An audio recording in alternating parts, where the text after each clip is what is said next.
We give our attention again to Genesis chapter 28. Jacob left Beersheba and set out for Haran. When he reached a certain place, he stopped for the night because the sun had set.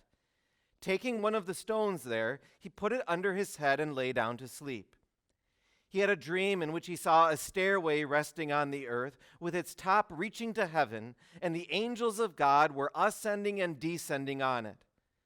There above it stood the Lord, and he said, I am the Lord, the God of your father Abraham and the God of Isaac. I will give you and your descendants the land on which you are lying. Your descendants will be like the dust of the earth, and you will spread out to the west and to the east, to the north and to the south. All peoples on earth will be blessed through you and your offspring. I am with you and will watch over you wherever you go, and I will bring you back to this land. I will not leave you until I have done what I have promised you. When Jacob awoke from his sleep, he thought, surely the Lord is in this place, and I was not aware of it. He was afraid and said, how awesome is this place! This is none other than the house of God. This is the gate of heaven. Early the next morning, Jacob took the stone he had placed under his head and set it up as a pillar and poured oil on top of it. He called that place Bethel, though the city used to be called Luz. This is the word of our Lord. Dear brothers and sisters, I've always imagined Jacob cuddling up with a stone for a pillow that night. But it never actually calls it a pillow. In fact, English translations are a tad interpretive when they say that Jacob put the stone under his head. More literally, he put it somewhere near his head. So it could be that Jacob wasn't employing that rock for comfort, but rather for protection. He was going to bed outside, out on the open road. He knew he needed all the protection he could get, and he wasn't expecting to get any protection from the man upstairs. Because you remember why he was out there underneath the stars in the first place? It's because the breakdown of the family isn't anything new. There had always been tension in Jacob's family. Jacob was mom's favorite. His brother Esau was dad's favorite. And that created friction between all four of them. And then when Jacob and his mom teamed up to trick his father Isaac into giving the family blessing to Jacob instead of giving it to Esau that Isaac was determined to do, then that friction, that turned into an all-out war. Esau said, I'm going to kill my brother. And he did not mean that as a figure of speech. So Jacob had to leave his broken family behind and flee for his life. Here, he's about 3 days into a 3-month-long journey, and it's got to be sinking in that I'm alone, and it's my fault. I tricked my father, and I stole from my brother. I took things into my own hands because I didn't trust in God, and look where it's got me. I've got no one. So then the sun goes down on his nightmare, and he grabs that rock, maybe for a pillow, maybe for protection. Either way, he's got nothing else to hold on to. He lies down on the ground. I'm sure he's longing for a do-over, but he can't go back in time and fix it. It's different from a lot of other Bible history accounts where the person gets into trouble for doing what's right. David trusts in God, so he slays the giant Goliath. And what does it get him? His own king Saul burns with jealousy against him and makes it his mission to kill him. The Apostle Paul, he preaches the gospel like God told him to. And what does it get him? Gets pummeled with stones and left for dead. And in circumstances like that, logic would say, well, they got into the trouble for God, and therefore God should get them out of the trouble. But that's not Jacob. what Jacob, where he's at. That's like a guy who's looking for an escape in drugs, and then he winds up out on the street. That's like someone who's looking for love in somebody else's spouse and destroys two families. Jacob's like, no thanks, God, I'll do it my own way. And then God lets him learn from experience where your own way will get you. So Jacob makes his bed on the ground with nothing to his name but the clothes on his back and a rock by his head. He's far away from family in every sense, and he feels like he's even further away from God. You don't have to guess what kinds of dreams he expected to have that night. How much better things would be if he hadn't messed everything up. How much worse things were going to get now that he had messed everything up. Have you ever been in a place like that, like Jacob? Not where you've gotten in trouble for doing the right thing and you've wondered, God, why aren't you helping me? I mean the kind of place where you've said, no thanks, God, I'll do things my own way. And then suddenly the damage is done and you can't go back in time and fix it. Have you ever been in a place like that where you lie down but you can't sleep? Where everybody's discovered what you thought you could keep a secret forever? Where maybe your family's lost their trust in you. Maybe their love for you is gone too because of what you've done. Like you thought that you were invincible, but then finally your wickedness caught up with you and you found out what sin can do. Maybe everybody else around you knew what was going on. Maybe nobody knew but you and God. But you were convinced that he was disgusted with you, that you couldn't be further away from him. That's why Jacob was so dumbfounded by his dream. He wakes up, surely the Lord is in this place, and I was not aware of it. This dream was not what he expected. Not there, not then. He thought that he was the furthest that you could ever be from God. But then God shows him this stairway that goes straight from him and his mess straight to God in heaven. Angels going up it to tell God what he needs. Angels coming back down it to deliver what he needs. He thought that he was so far away from God, but then God gives him these dreams and teaches him different. Jacob, you left me, but I haven't left you. And just in case all of that imagery wasn't enough, God speaks. The Lord himself calls down to him from the top of the stairway in heaven. I am the Lord. I'm the same one who was faithful to your grandfather Abraham and to your father Isaac and Jacob. I've resolved that I'm going to be no less faithful to you. I've resolved that what I promised them, I also promise you. And that's this: your family will be a great nation. This land will be theirs. And all peoples on earth will be blessed through you and your offspring. Jacob, I'm not going to leave you until I've delivered on my promise.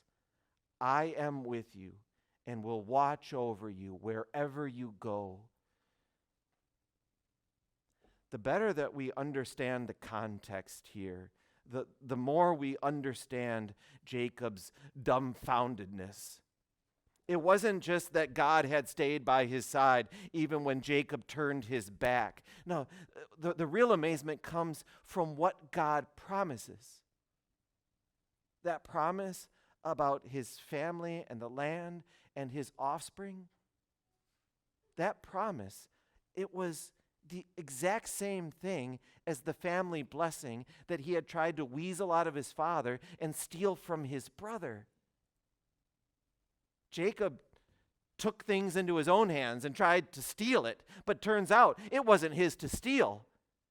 It was God's to give. And even after all that shenanigans, God still gave it.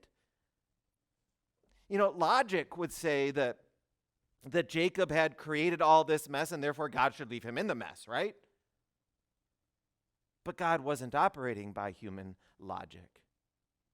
Even when Jacob deserved it least and expected it least and needed it most, God gives him this dream to tell him, I'm still here. I'm still blessing you. A man says, no thanks, God, I'll do it my own way. And then all he's got is a rock. And he sees the damage sin can do. Have you ever been in a place like that? A nightmare of your own making, like Jacob? Even if you're thinking, no, I've never been in Jacob's shoes like that, you were still there. You were still there that night, in that geographical location that Jacob later designated Bethel. Even though I know you didn't exist yet, you were still there in this sense that God spoke your name there. God told Jacob about you that night. He did it when he said, all peoples on earth will be blessed through you and your offspring. The offspring that he was talking about was Jesus. And the peoples that he was talking about include you. Abraham has Isaac, and Isaac has Jacob, and Jacob has Judah, and Judah has Perez, and on the genealogy goes for about 2,000 years, all the way up until Jesus comes out of Mary's tummy in a town not too far from Bethel. And every one of those offspring along the way had stories just like Jacob's. Like, no thanks, God, I'll do it my own way. All of them had given God more than enough reasons to leave. But God never left. He stayed faithful all the way up until Jesus came. And Jesus was the reason why God had never left. Jesus had his own fair share of family issues too. None of them by his own fault. He was never like, no, thanks God, I'll do it my own way. Always did it God's way because he trusted that God's way was good. So out of this 2,000-year-old broken family tree comes an offspring named Jesus who shared their blood but not their sin, and whose blood and obedience washed away their sin.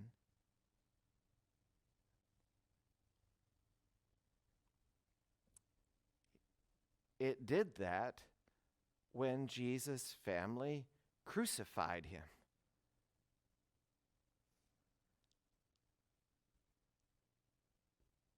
How would we put it?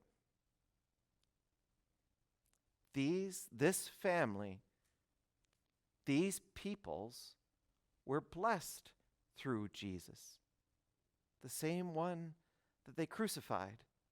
So Jesus was the reason for that stairway that went from Jacob and his mess to God in heaven. You could even say Jesus is that stairway that links heaven and earth, that brings blessings from God to people. Jesus is the reason why God told Jacob about you too, when he said, all peoples on earth will be blessed through your offspring. A person gets themselves into a place where their sin just seems like too much and the damage too irreparable, and you can't turn back the clock and fix it, and you feel like the furthest thing in the world from God. And a person in a position like that, human logic would conclude that you made the mess and God should leave you in the mess. But again, God doesn't operate by human logic. A person like that, in a position like Jacob's, in a position maybe like yours, that's why Jesus came. A person like that, that's what Jesus does.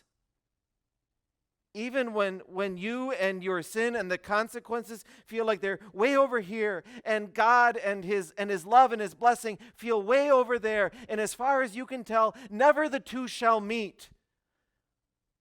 Well, still, Jesus' obedience and his blood and his forgiveness, they bridge that gap. Even when you deserve it least and expect it least and need it most, and it feels like God is far, God's still there with his blessing. Remember what he said to Jacob? All peoples on earth. How could that not include you, even in your mess? So Jacob woke up from that dream, and he realized that it was more than just a dream.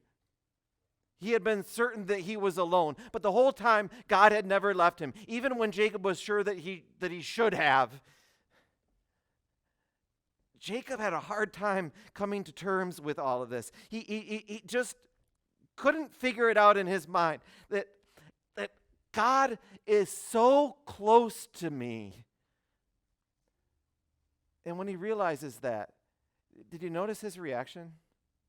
His emotional reaction? He's afraid. He finds out that God is close, and he's afraid. Mind you, what he had just seen, that stairway going from him and his mess to God in heaven, the angels going up with his needs, the angels coming back down with his needs, the promise of God still ringing in his ears, but he's still afraid. It's like he's not so comfortable being that close to God. Read the next 7 chapters of Genesis, and you'll see that this is a lesson that took Jacob more than a lifetime to learn, that God really is good, that God really is faithful, that God, being close to God, isn't a bad thing, but a good thing. But he really is good and faithful. So allow me to say it one more time to drive home the lesson that takes us more than a lifetime to learn as well. No matter what you've done, Jesus forgives you. No matter how unfaithful you've been, God is faithful. No matter what your need, no matter what your mess, he has your back.